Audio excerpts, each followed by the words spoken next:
محبت کرتے ہیں۔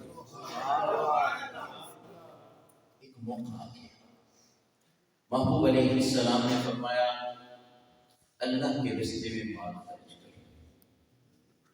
سیدنا فاروق اعظم رضی اللہ عنہ بیٹھے تھے محبوب کی بات کا، جب حکم ملا تو دل میں یہ خیال کیا کہ ہر معاملہ میں ابو بکر آگے بڑھ جائے۔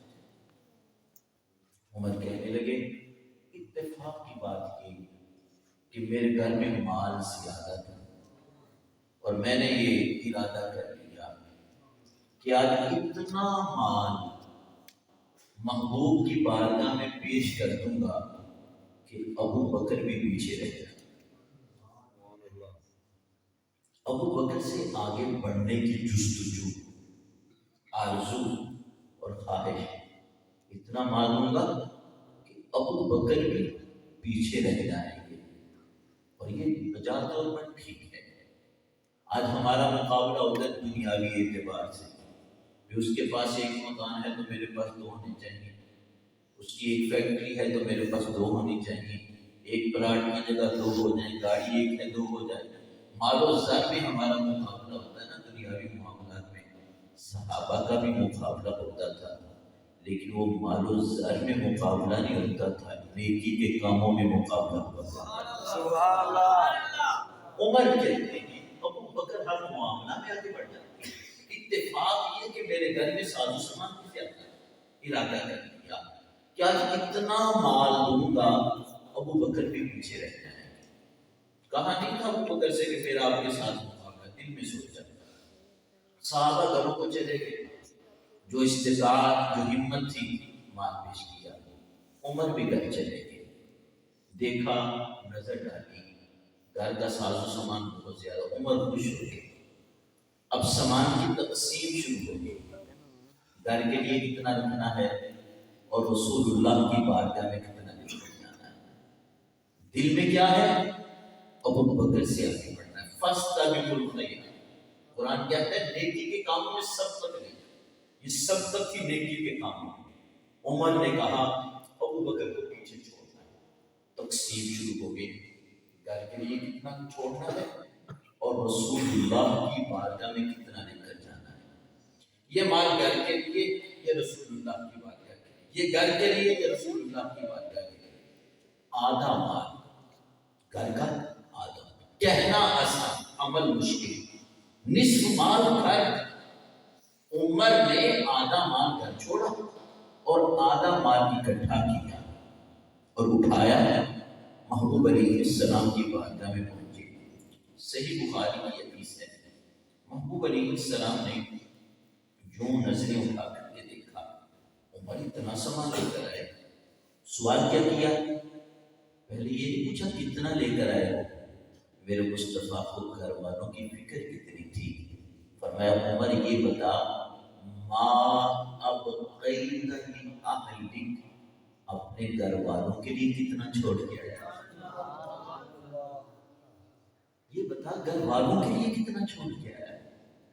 عرض کے یا رسول اللہ صلی اللہ علیہ وسلم، آدھا مال گھر والوں کے لیے چھوڑا ہے اور نصف مال، آدھا مال آپ کی بارگاہ میں پیش کر دیا ہے۔ محبوب علیہ السلام خوش ہو گئے۔ عمر کے دل میں کیا تھا؟ ابو بکر سے آگے بڑھنا ہے، درست تھا، نیکی کے کاموں میں سبقت قرآن کہہ رہا ہے، اللہ فرماتا درست تھا۔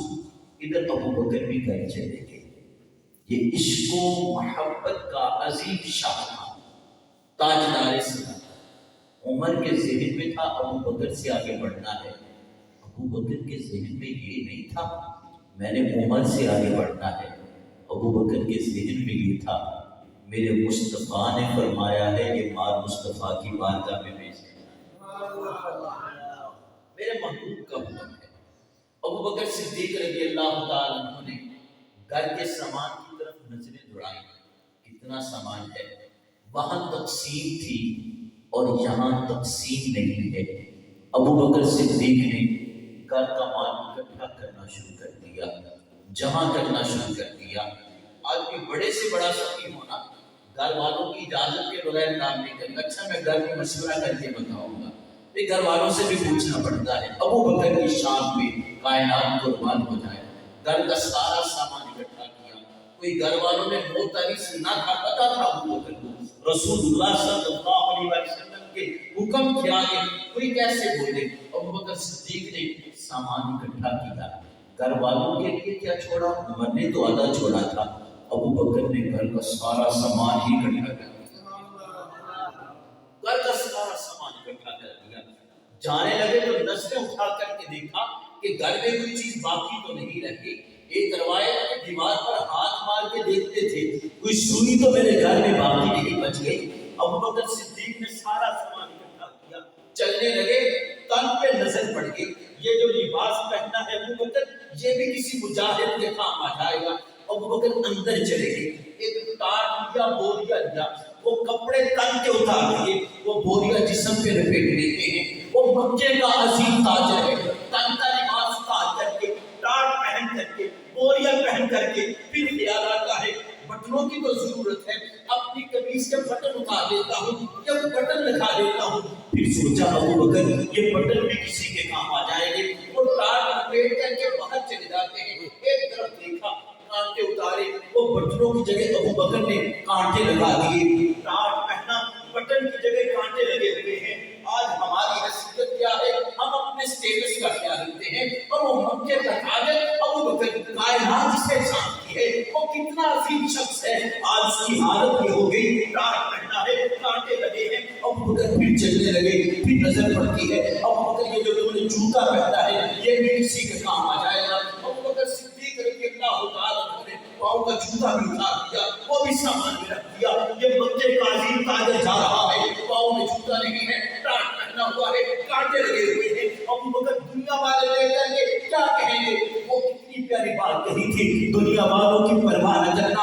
آج ہم سوچتے ہیں دنیا والے کیا کہیں گے، ہم سنتوں کو چھوڑ دیتے ہیں. دنیا والے کیا کہیں گے، ہم کھڑا ہو کر کھانا کھانا پسند کرتے ہیں. دنیا والے کیا کہیں گے، ہم برتن میں کھانا چھوڑ دیتے ہیں. دنیا والے کیا کہیں گے، دنیا والوں کو دیکھتے ہیں. ابو بکر صدیق نے گناہوں کو پیغام دیا ہے، مجھے تو سرخرو ہونا ہے آقا کی نگاہوں میں. زمانے کا ہے کیا نازل برا جانے والا. نعرہ تکبیر، نعرہ رسالت، سیدی مرشدی، نعرہ تحقیق، گلی گلی نگر نگر، گلی گلی نگر نگر، علماء اہل سنت. زمانے کی